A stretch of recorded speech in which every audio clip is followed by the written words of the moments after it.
So welcome everybody. Welcome to this virtual meeting of the Sydney Passengers.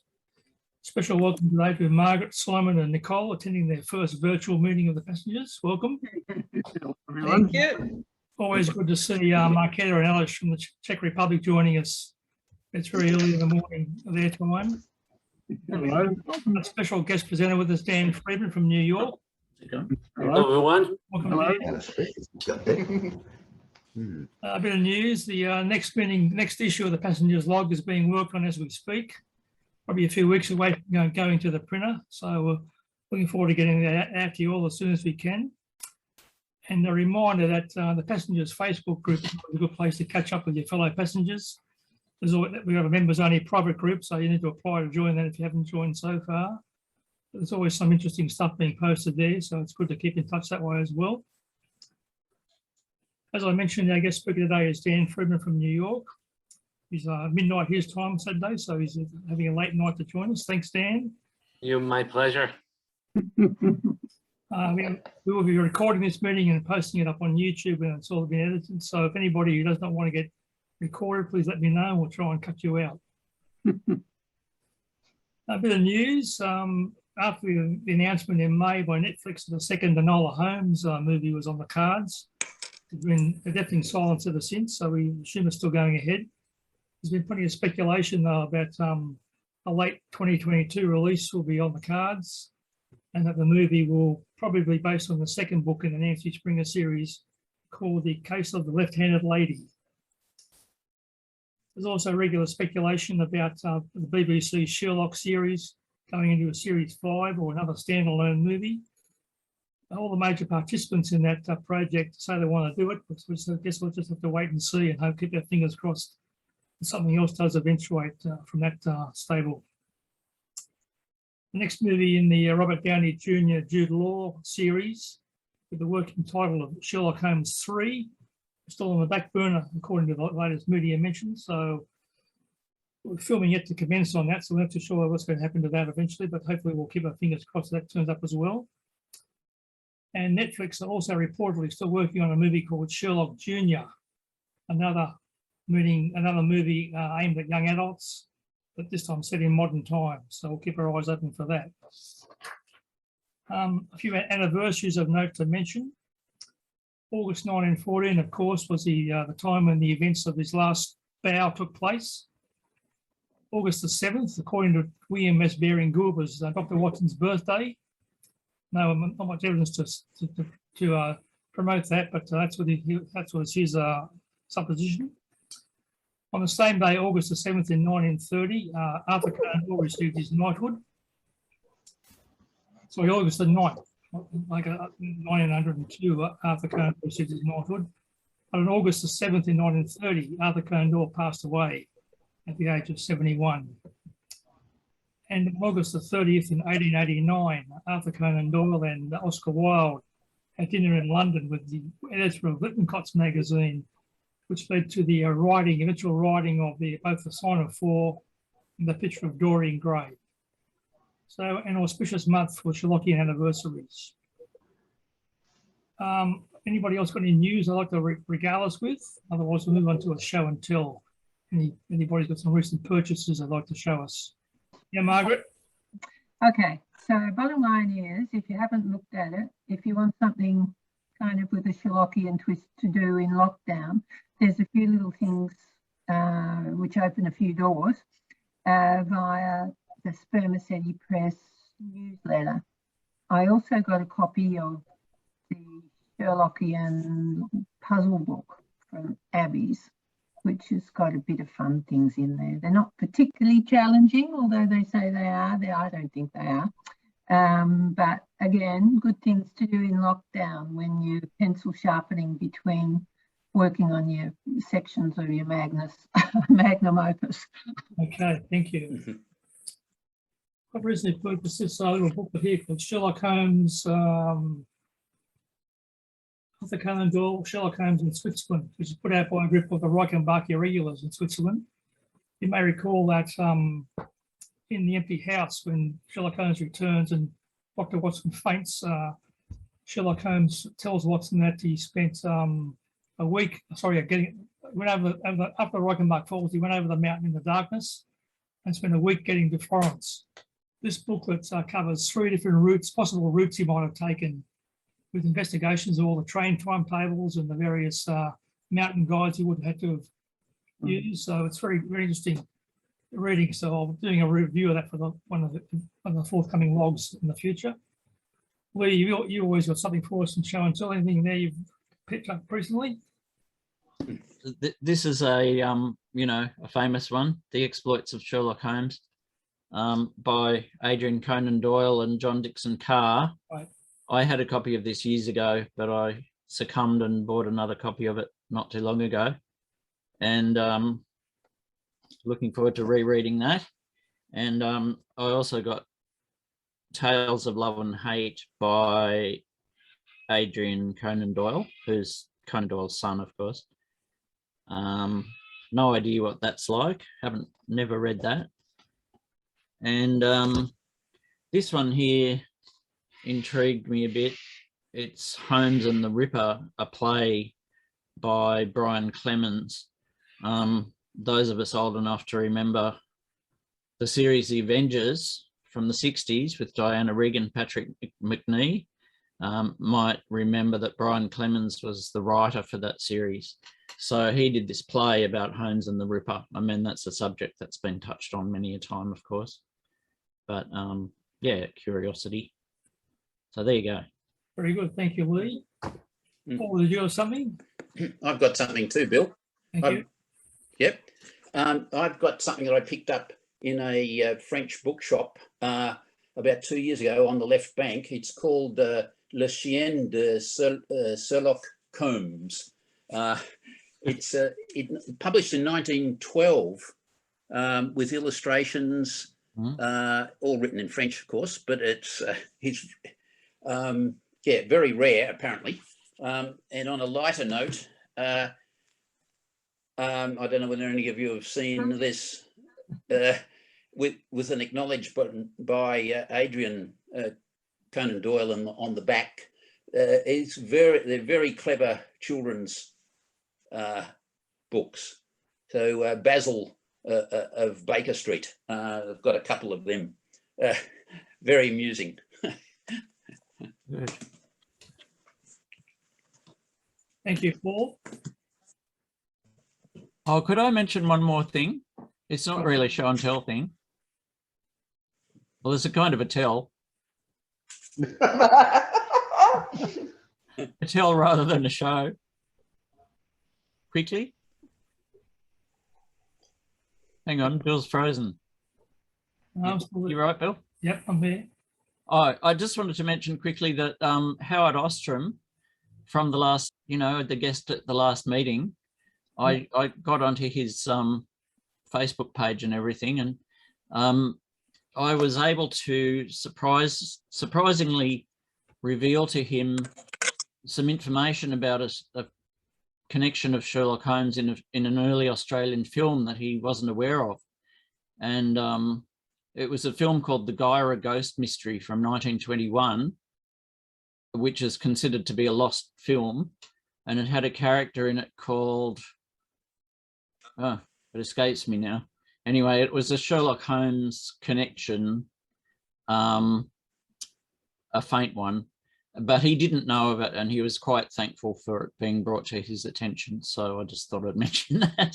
Good, thank you. Yes, if anybody else ever hears any obscure Sherlockian actors, get on to Howard and let put them into his database, and make it into one of his books eventually. So he's a mine of information, that fellow.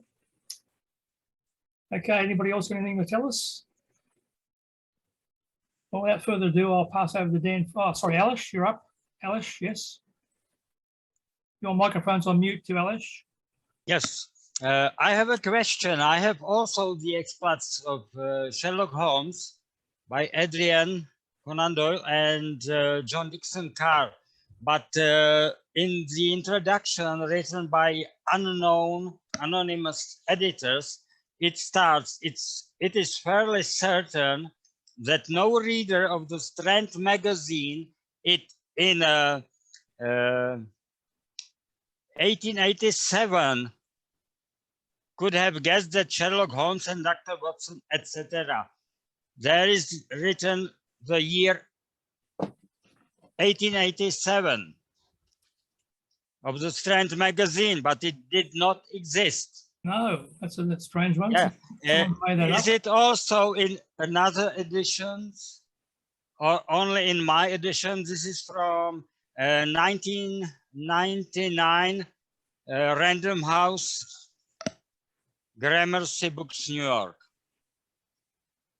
So Well, it puzzles me who wrote that introduction. someone must have made a mistake and re-edited it. Yeah. Because in this original, well, I've got a reprint from 1968, but in the intro there it says, no reader of the Strand magazine in 1891 could have guessed, etc., which is Aha. the accurate date. So somebody's changed it. Thank you. Somebody's fixed it up in a later edition. Yeah, thank you. Thanks, Lee. Welcome, Doug. All right, without further ado, then I'll pass over to Dan Friedman. Dan is going to talk to us about two Sherlock Holmes stories, The Sign of Four and The Empty House, where he has found some hidden tributes to two other great writers. So over to you, Dan. Thank you. Okay, I'm going to try to share my screen with you. I'm going to go to the green button. Okay, and I'm going to hit here to share. And then I'm going to present. How's that looking? Looks great. Thanks, Dan. Yes. Oh, good. So we do have slides. Right. Yep. This is important. Okay. Well, good afternoon, everyone. My name is Daniel Friedman. In addition to being a contributing writer to many Sherlockian journals and magazines throughout the world, I'm an enthusiastic fan of the Holmes stories, as well as the life of their author, Sir Arthur Conan Doyle. My talk today will delve into the creative mind of Sir Arthur and discuss and decipher his thought process and motivations behind one, and if time permits, two of his Sherlock Holmes adventures. Remember to switch the slides. Most of you know that Conan Doyle's medical school teacher, Dr. Joseph Bell, had a profound influence upon the physical characteristics and personality traits of Sherlock Holmes. But you might be surprised to learn that Dr. Bell also played a vital role in the life of another Victorian era writer, William Ernest Henley.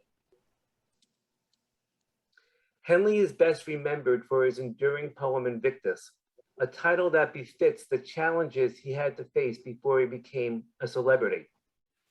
You see, Henley contracted a devastating case of Pott's tuberculosis at the age of 12, which would eventually leave him with 2 crippled feet and 1 useless hand.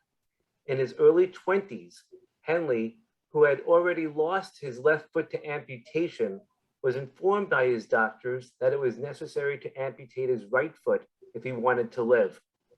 But this time, Henley was unwilling to undergo surgery without seeking a second opinion. And despite not having a penny to his name, the 23-year-old left London for Edinburgh to plead his case before the esteemed Joseph Lister, the pioneer of aseptic surgery. Lister had no obligation to take him on as a private patient, but nevertheless, the young Henley intrigued Lister during his initial interview with him. Among Lister's many questions that day was why Henley had risked traveling such a long way with such a painful and life-threatening condition. Lister was left speechless by Henley's response, which was, "The rest of the medical profession has declared that you are totally incompetent."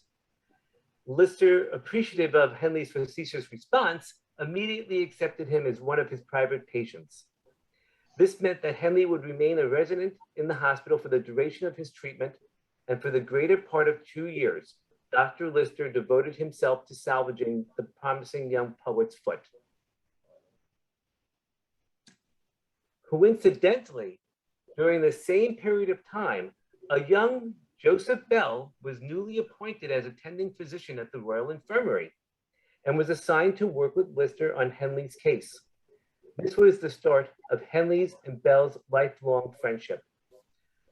During his 2-year hospitalization, And with nowhere to go and nothing else to do, Henley immersed himself in writing poetry and occupied his remaining time by teaching himself 3 languages, Spanish, Italian, and German.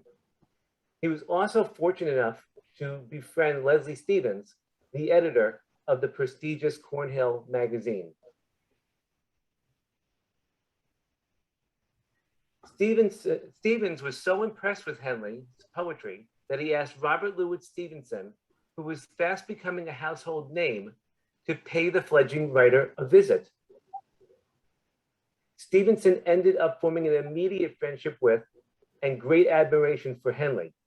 A few years later, Stevenson would model Treasure Island's Long John Silver after Henley, complete with Henley's missing leg.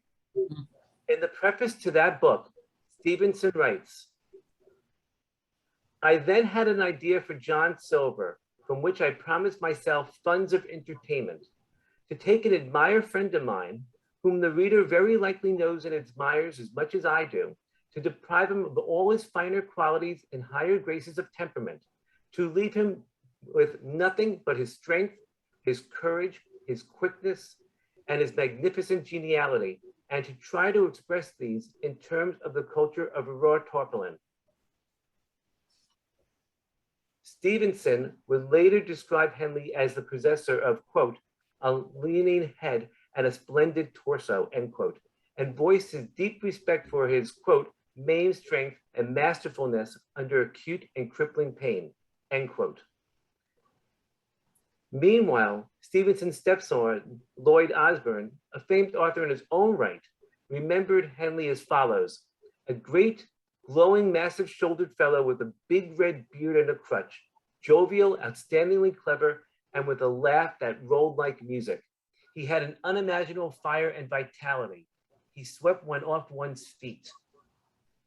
In a May 1883 letter to Henley, Stevenson wrote, "I will now make a confession. It was the sight of your main strength and masterfulness that begot John Silver. The idea of the main man ruling and dreaded by the sound was entirely taken from you." And so, if Henley had any doubts about his role in the creation of Stevenson's pirate, this letter certainly would have put a definitive end to any such thoughts. In a letter around the same time to one of their mutual friends, Sidney Colvin, Stevenson joyfully wrote, "They would instantly dub Henley the father of the wooden leg." Well over a century later, our perception of the prototypical one-legged pirate is based on Treasure Island, and most importantly, William Henley. During his ward visits to Henley, Stevenson also forms a lifetime friendship with Conan Doyle's future professor of anatomy, Joseph Bell. In the years that followed, Stevenson would be a first-hand witness to Joe Bell's amazing analytical and deductive powers. In fact, on April 5th, 1893, Stevenson, who knew that Doyle had received his medical education at the University of Edinburgh, sent him this Sherlockian-like letter from his home in Samoa. "Dear sir, you have taken many occasions to make yourself agreeable to me, for which I might in decency have thanked you earlier. It is now my turn, and I hope you will allow me to offer you my compliments on your very ingenious and very interesting adventures of Sherlock Holmes. That is the class of literature that I like when I have a toothache. As a matter of fact, it was a pleurisy I was enjoying when I took the volume up, and it will interest you as a medical man to know that the cure was for the moment effectual. Only one thing troubles me. Can this be my old friend, Joe Bell?" Little did Stevenson know, but Conan Doyle had already issued a confession to having modeled Holmes on Bell. But the fact that Stevenson easily picked up on it without any prior information is a testament to Bell's contribution to Doyle's master detective. In 1892, while Conan Doyle was visiting his home city of Edinburgh, Henley invited the newly famous author to have lunch with him. Afterwards, Conan Doyle described Henley to his mother as, quote, "the most savage of critics, and to my mind, one of our first living poets," end quote. A year later, Henley and Conan Doyle joined news correspondent Harold Frederick's Schools Club, a monthly dining and social gathering at which members good-naturedly ribbed each other about their lives, publications, and adventures. Conan Doyle was constantly stimulated by Henley's words, describing himself after one of these meetings as, you left his presence as a battery leaves a generating station, charged up and full. Conan Doyle digested everything Henley had to say, quote, whether it be prose or verse, end quote, and praised him as, quote, a remarkable man, a man who was very much greater than his work, great as some of his works was, end quote. It is no accident that Conan Doyle's wooden-legged man in The Sign of the Four also pays tribute to the bravery of the peg-legged Henley. But more importantly, Conan Doyle gives a not-so-subtle nod to Stevenson's wooden-legged pirate, Long John Silver, by creating the character Jonathan Small, whose right leg served as a delicious meal for a crocodile. Not only are their first names of these two amputees the same, and their surnames near opposite in meaning, Long and Small, but their physical attributes are polar opposites of one another.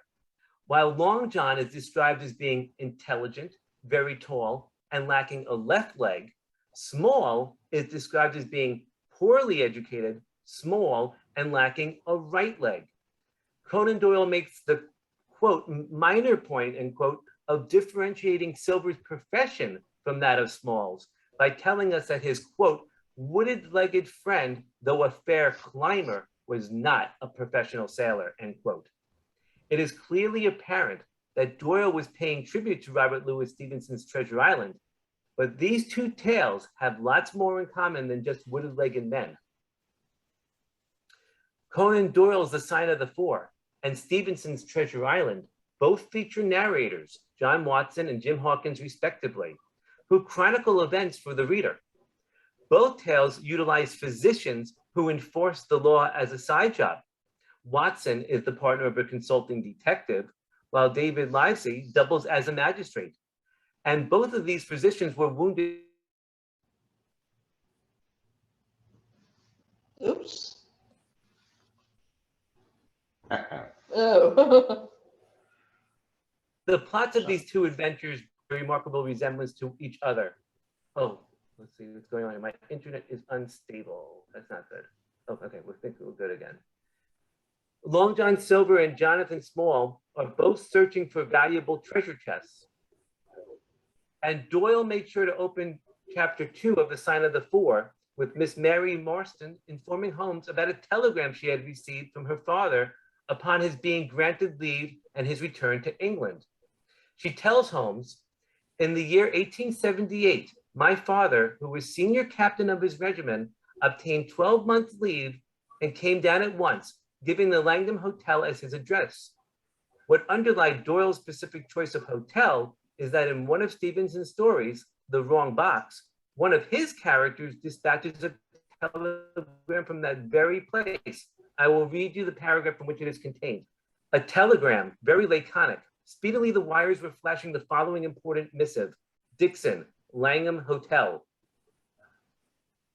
Conan Doyle skillfully lifted some of Stevenson's ideas found within the Pavilion on the Links and incorporated them into his Sign of the Four. He couldn't help it as this story became permanently etched upon his mind. Doyle wrote that Stevenson's dramatic narrative stamped itself so clearly on my brain when I read it in the Cornhill that when I came across it many years afterwards in volume form, I was able instantly to recognize two small modifications of the text, each very much for the worse from the original form. They were small things, but they seemed somehow like a chip on a perfect statue. Surely it is only a very fine work of art which could leave so definite an impression as that. So what exactly did Doyle borrow from that story? Both The Sign of the Four and The Pavilion on the Links feature characters that attempt to solve the mystery of how a burglar could enter a house with locked doors, inaccessible windows, and capped-off chimneys. Both characters arrive at the same exact conclusion, that the intruder gained entry through the roof of laboratories, one chemical, one photographic. And there were similar themes taken from other Stevenson's tales. Both The Sign of the Four and Treasure Island begin with the death of captains, Arthur Morstan and William Bones respectively, with both men going to their graves with the locations to hidden treasure. So when Holmes is scrutinizing the treasure map that had once belonged to Miss Mary Morstan's father, he is able to spot with the aid of his double lens magnifying glass, quote, a small cross done in red ink, and above it is 3.37 from left. Now, if you will focus your attention to the bottom of my slide, you will see for yourselves a magnified image taken from the map that appears in Treasure Island. If you look carefully, you'll be able to observe that to the left of Stevenson's small cross done in red ink are those exact same numbers, 337. The sign of the Four's treasure chest once belonged to a wealthy Raja. Among the items contained within was the world's second largest diamond. Incidentally, Stevenson wrote a series of 4 short stories, The Raja's Diamond. Despite its gigantic size, Stevenson's spectacular gem was unappreciated by those who viewed it and was described as being trodden heavily underfoot. In The Sign of the Four, after the Raja is overthrown, quote, no one had any particular interest in, end quote, the diamond. And Doyle's diamond bore the eponym, the Great Mogul, while Stevenson's The Wrecker uses that exact same title to reference a colossal fortune. Murder scenes in Treasure Island and The Sign of the Four also bear a close resemblance to one another. When Long John Silver hurls a log at Tom Redruth, its impact breaks his back, quote, on the spot where he falls, end quote. Before Redruth has time to recover, quote, Silver, agile as a monkey, even without leg or crutch, was on the top of him next moment and had twice buried his knife up to the hilt in that defenseless body, end quote. Mirroring this, when Jonathan Small shoots the messenger who is carrying the Raja's treasure, the victim breaks his neck when he hits the ground. Before he can even attempt to right himself, Small's Sikh accomplice, quote, buried his knife twice in his side. To recap, both stories feature characters getting struck in the back who then sustained fatal stabbings, not once, but twice. Eventually, Small finds himself tried for murder and found guilty and is jailed on an isolated island off the Indian coast. There, he is befriended by one of the island natives, Tonga, who helps him escape by using a canoe. After 11 days at sea, the two are rescued by a cargo ship whose crew Small describes as a rum crowd. Of course, this is reminiscent of Stevenson's famous pirate chant, yo ho ho, and a bottle of rum. Both Stevenson and Doyle employ red crosses symbolically in these tales. In Treasure Island, red crosses are used to, quote, explain the cause, end quote, while in The Sign of the Four, the crosses represent Jonathan Small, Mohammed Singh, Abdullah Khan, and Dast Akbar, the 4 men who purloined the Raja's treasure. In another subtle reference to Treasure Island, Conan Doyle challenges the reader to decipher a certain clue left behind by Jonathan Small. Quote, before I left, I bethought me that if I ever met my Sikh friends again, it would be a satisfaction to know that I had left some mark of our hatred. So I scrolled down the sign of the 4 of us as it had been on the chart, and I pinned it on his bosom. It was too much that he should be taken to the grave without some token from the men whom he had robbed and befooled.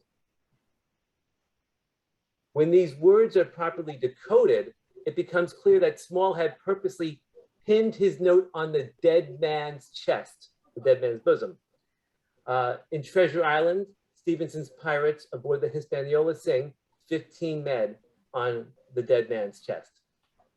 And eventually we learned that Sholto's killer is the, quote, hellhound Tonga.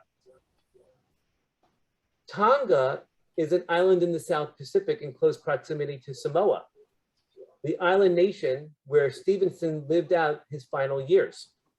In The Sign of the Four, Watson and Holmes accompany Mary Morstan to the Lyceum Theater on a, quote, a September evening in 1888.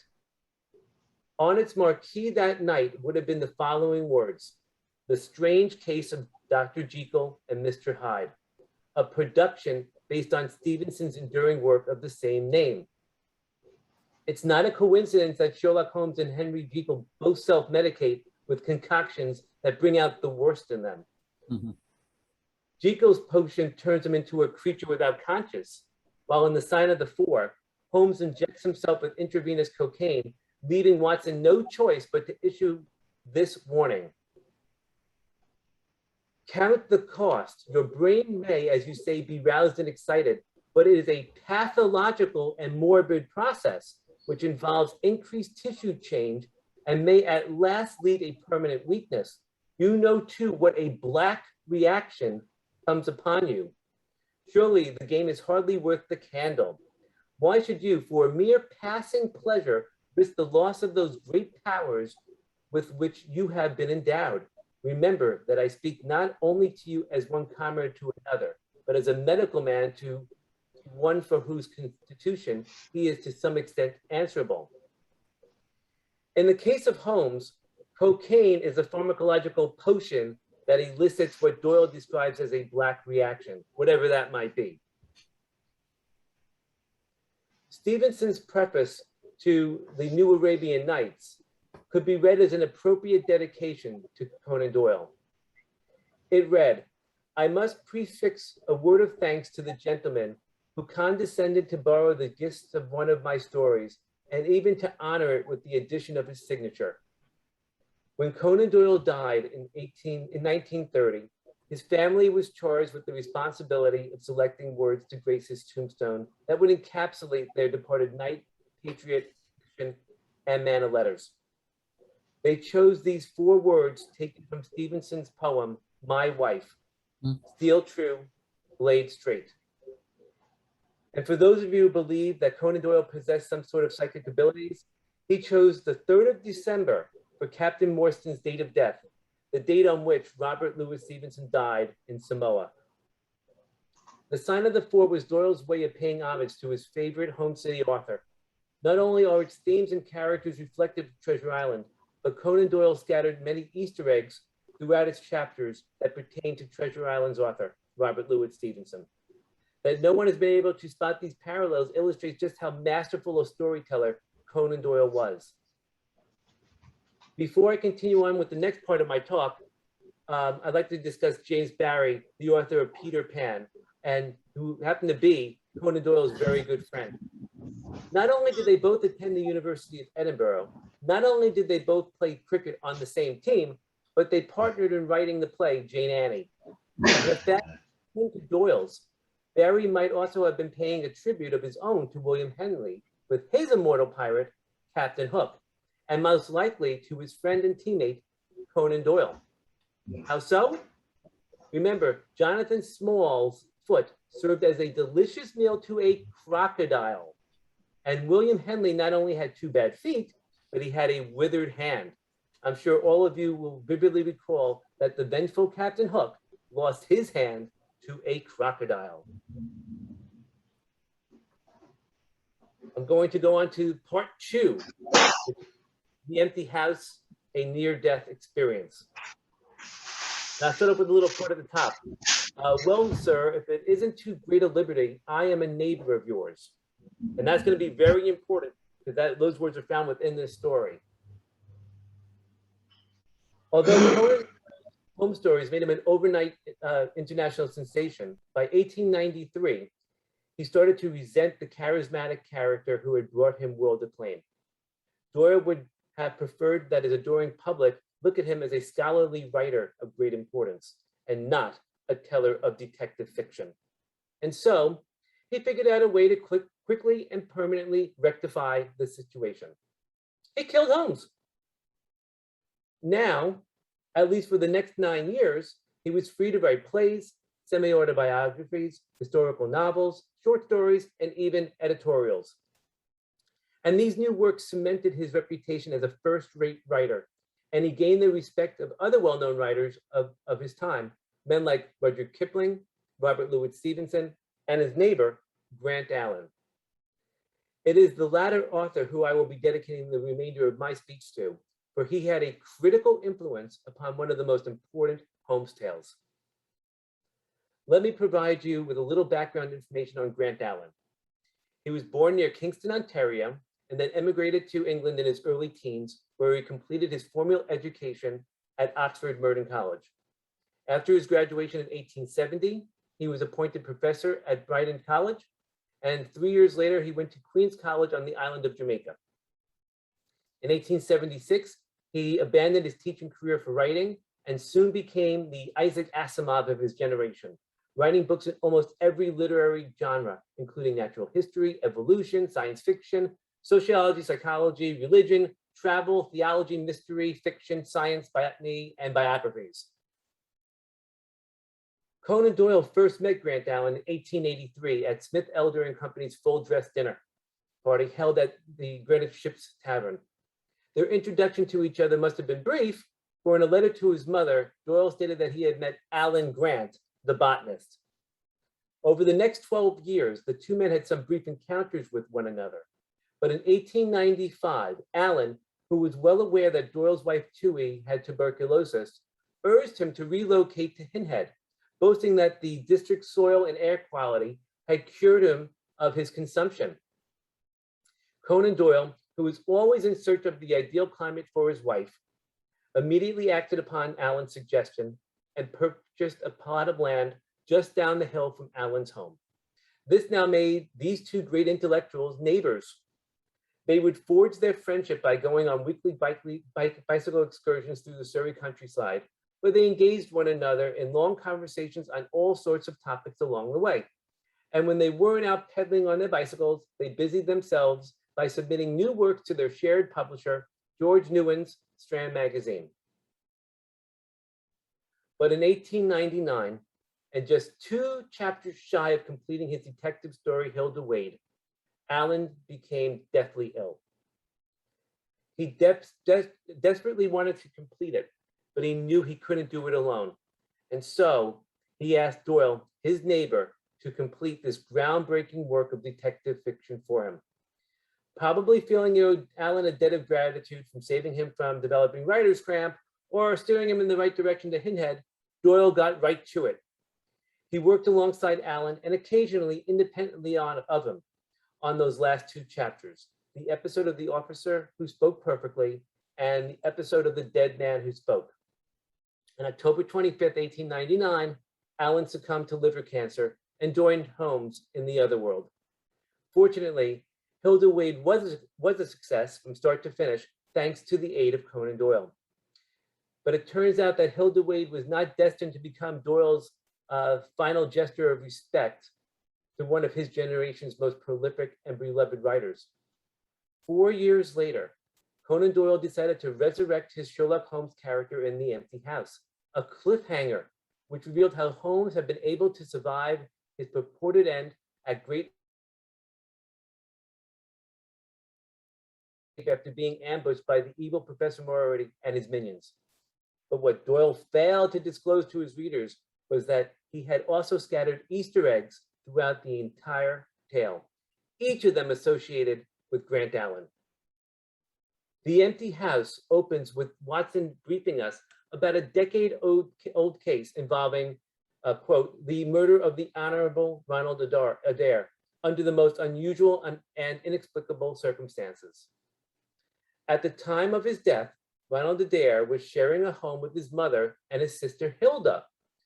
The name Hilda should have immediately struck a chord with any Allen fan who had read the serialized novel Conan Doyle had helped him to complete, the aforementioned Hilda Wade. As for the Adairs, they were residing at 427 Park Lane in the posh London district of Kensington. In Hilda Wade, which also opens in Kensington, we learn about the Park Lane murders. And wouldn't you know it, the number 427 pops up as the address of Mr. Nettlecraft's Staples Inn. The choice of the name Ronald also has some significance, as it is the first name of the principal character in Felicia, Grant Allen's first novel. In that story, Ronald Le Breton's older brother Ernest was engaged to Miss Edith Oswald. In The Empty House, Ronald Adair is engaged to Miss Edith Woodley, and Ronald Adair is a son of the Earl of Maynooth. Interestingly, Maynooth is an area of Ontario, the province where Grant Allen was born. And like Allen, Ronald Adair is a second-born child.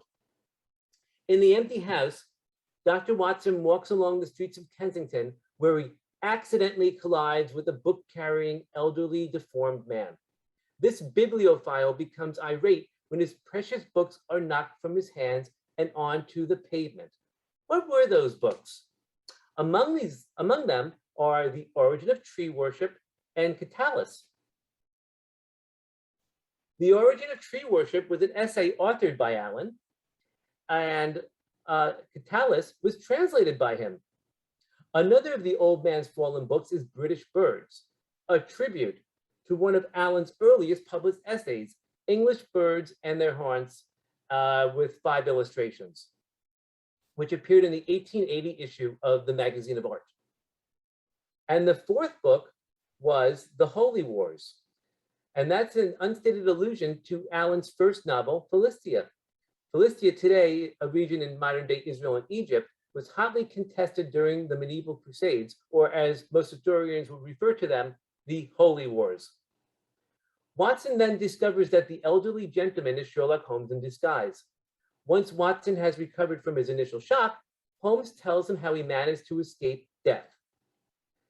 This scenario fits perfectly with the title of one of the Hilda Wade chapters Doyle composed for Allen, The Dead Man Who Spoke. Holmes first reveals to Watson that a week after his escape from Moriarty's henchmen at Reichenbach Hall, he was able to make his way to Florence. So pick this up, I don't think you can see it, but we'll get to that in a second. I have a nice slide on that too. And the choice of Florence as a starting city was not accidental. It was Grant Allen who put together a historical guide to Florence for American tourists. Holmes then tells Watson all about his strange journey to mysterious Tibet, where he spent, quote, some days with the head lama, end quote. Again, this perfectly ties into Doyle's contributions to Grant Allen's Hilda Wade. Chapter 11, Doyle's First at the Helm, begins where Allen's chapter 10 leaves off. Hilda Wade and Professor Sebastian being granted an audience with the head of all lamas in an exotic Tibet monastery. We are left to consider the possibility of whether Sherlock Holmes, Hilda Wade, and Professor Sebastian gathered round the Dalai Lama at the very same moment. Holmes's European and Asian tours are also a cryptic tip of the hat to Grant Allen, who was declared, quote, an inquisitive explorer of continental cities by Reviewer Reviews. Holmes's odyssey ends in southern France's Montpellier, the city where Grant Allen spent his winters whenever his writings furnished him with sufficient funds to do so. Allen even highlighted Montpellier's beautiful weather in his travel guide to the Mediterranean, while in his Evolution of the Idea of God, he speaks of the holy man of Saint Roch of Montpellier, who issued a firm warning to his countrymen that poor sanitary conditions promote the spread of the plague. We are also told in the Empty House that Holmes had traveled to Norway, where he transformed himself into an explorer named Sigurdsson. An actual Dr. Sigurdsson had written favorably about Grant Allen's Hilltop, the name of his home, Satires. In his contemporary portraits, author Frank Harris describes Allen as a pacifist and chemist, both terms alluded to during Holmes's sojourn to the pacifistic monasteries of Tibet and the chemical laboratories of France. Of particular interest is the appellation Doyle gives to the villain in The Empty House, Colonel Sebastian Moran. The Christian name Sebastian matches the surname of Grant Allen's professor, Arthur Sebastian. The colonel and the professor, both of them Axonians, share remarkably similar physical and intellectual characteristics, each of them being described as elderly, brilliant, and sporting a, quote, grisly mustache. In Allen's Miss Cayley's Adventures, the title character is declared as Shikari, a word used in India to describe hunters and trackers, after her rifle accidentally blasts a tiger right between the eyes. Colonel Moran is likewise described by Holmes as being a Shikari, a direct reference to the tiger hunting skills the colonel displayed during his time in India. In Hilda Wade, we learn that Professor Sebastian had spent 3 years in Africa, and in The Empty House, Holmes tells us that Colonel Sebastian Moran has authored 3 months in the jungle. Holmes then goes on to berate Watson, telling him how ineffective his search efforts had been after his dealings with Professor Moriarty, deriding Watson with these cutting words. There I was stretched from you, my dear Watson, and all your following were investigating in the most sympathetic and inefficient manner the circumstances of my death. And concludes his diatribe with, at last, when you had it all formed your inevitable and totally erroneous conclusions, you departed for the hotel and I was left alone. This statement makes it quite clear that Holmes perceived Watson as being no more than a rank amateur or an unprofessional detective. This matches up with Grant Allen's chapter 12 title in Miss Cayley's Adventures, The Unprofessional Detective. On the final pages of The Empty House, Holmes waxes poetic about the new concept of evolution and natural selection. He rambles, quote, "There are some trees, Watson, which grow to a certain height and then suddenly develop some unsightly eccentricity. You will see it often in humans. I have a theory that the individual represents in his development the whole process of his ancestors, and that such a sudden turn to good or evil stands for some strong influence which came into the line of his pedigree.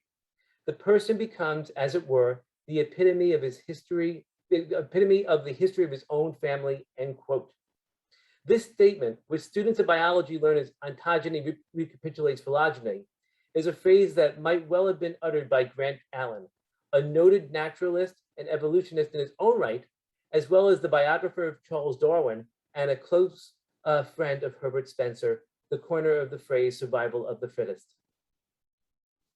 Conan Doyle's skills at veiling clues within the fabric of his works are on display in The Empty House. Obviously, Grant Allen was much more to Doyle than just a neighbor. He was a novelist Doyle greatly admired.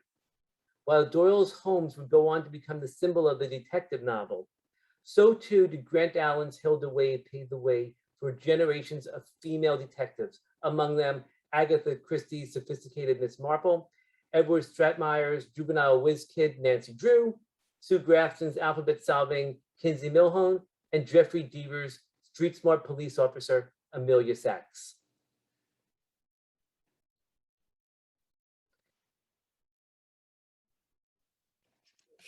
If you have any questions for me, I can take them.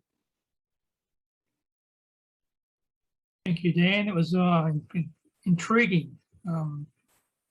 Everybody, you can now unmute yourself if you like and throw your questions at Dan.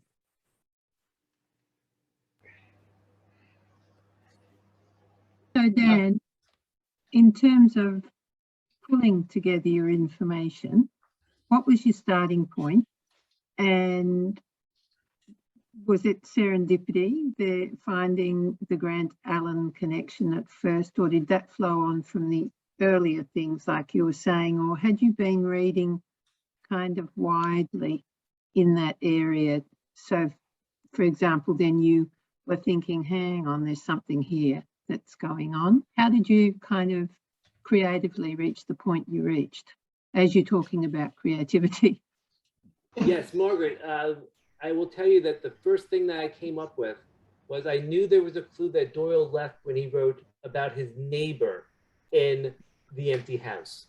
Okay. And it was at that moment I said, let me go look up who his neighbors were. Of course, I went to Portsmouth and Southsea and I found no one. And then sure enough, I go to look up his neighbor and I find Grant Allen. And I said, what did Grant Allen write? What did he do? Yeah. They really didn't know anything really about him.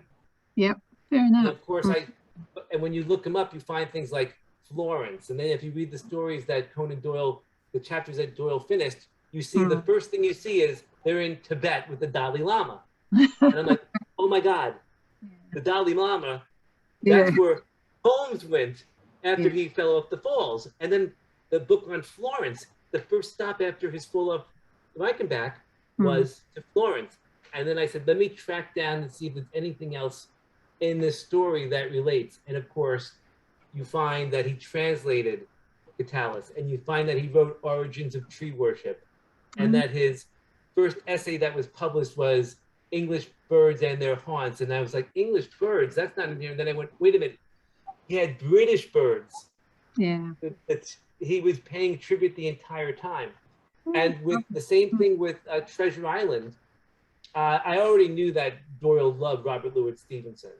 And I knew he would do something to provoke his thoughts to see if he was that good. He had the J. Habakkuk statement, Jeffson statement, that was falsely attributed to Doyle back in the 1880s. And I said, I guarantee he wanted to do something with Stevenson. And when I saw the connection with the dead man's bosom, and I said, that's dead man's chest. This has to be the story where he's putting in the Stevenson's tribute. And that's when I came up with the other parts of that, the story matching up to Stevenson and his other tales. I think you've kind of started yourself on quite a journey. Yes. I'm putting that in several more stories you can look at. Dan, unless you want to show us some more slides, perhaps you can stop screen sharing now. Oh, yes, sure. Stop share, yes. There we go. Thank you. Sorry about that, Bill. Dan, it was absolutely fascinating. I appreciate that. Both parts of the talk. I was particularly interested in the Grant Allen section because, strangely enough, I've become interested in Grant Allen recently, only from another point of view, actually, because he was a writer of supernatural fiction, which I'm interested in. And he wrote books like The Beckoning Hand and Carly's Shrine. Apparently very prolific. But the Doyle, as I said, he's the Isaac Asimov of his generation. He wrote in every genre, this man. He's incredible. I certainly wasn't aware of the Doyle connection before, so that's fascinating. Appreciate that.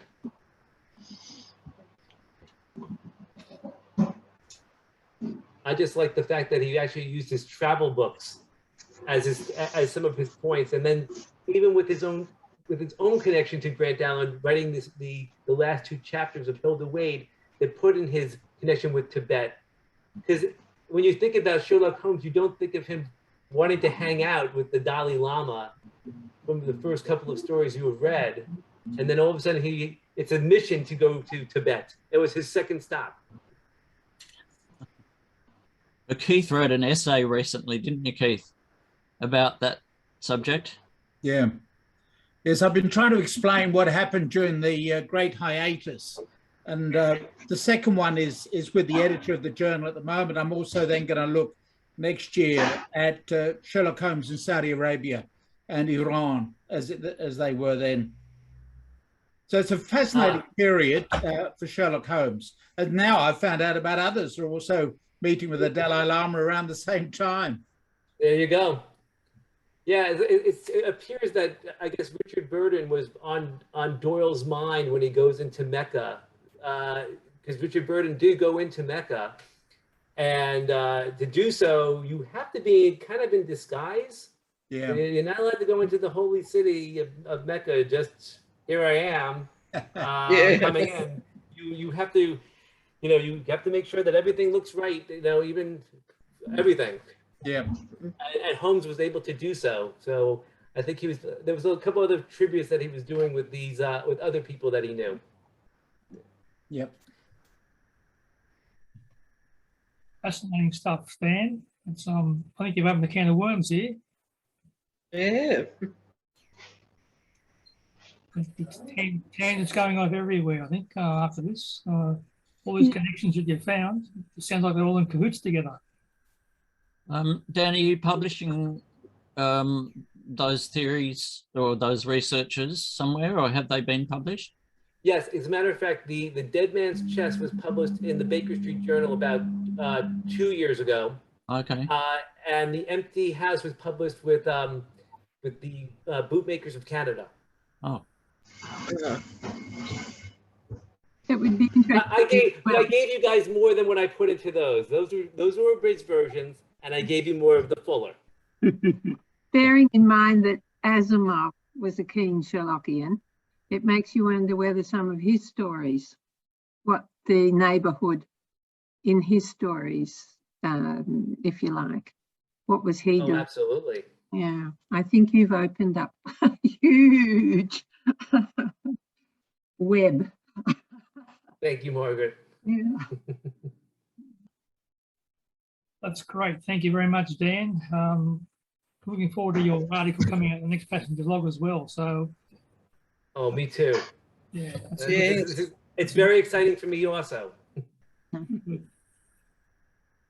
Is anybody else got any more they want to add to the meeting? Any other bits of news or show and tell.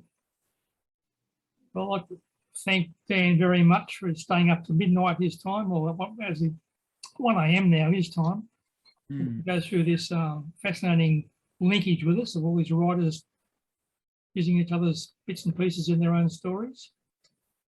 I'd like to thank Doug Elliott as well, who'll be doing the video editing and putting up on YouTube eventually, so I'll let you all know when it's ready to be viewed. Okay. Good to see yourself again. It's great to see people from around the world at this meeting. Yes, Like it the is. last meeting, a very international assemblage of Sherlockians. I like it. Yeah. Yes, thank you to Alice and Marquette for getting up early in the morning to join us. All right, well, if nobody else got anything to add, I'll probably call the meeting to an end. Thank you very much for your participation. It's been very valuable seeing all your faces again. Hopefully, Thank you, Bill. hopefully we can get together in a face-to-face meeting in the not too foreseeable future. Oh, yes. So I think we'll be doing video calls for a little while longer at least. So wonderful to catch up with you all and see you, and you're all looking very well. Thank you. People are in lockdown all over the place, so I'm sure you're keeping yourselves busy and doing lots of house renovations and house cleaning and reading and writing Yes. and sleeping. Oh, Michael said he's still working, luckily. Oh, good on him. Someone's got to keep the wheels of industry turning along. Yes, well, being a bus driver, he's sort of an essential worker, yes. Very good. That's great. Yep. All right, thanks all. Thank you. Okay, thank you very much, Bill. Yeah, everybody. Thank you, Bill, for inviting me Bye. too. Bye. See you later. Bye bye. Thank you all. Bye. Bye now.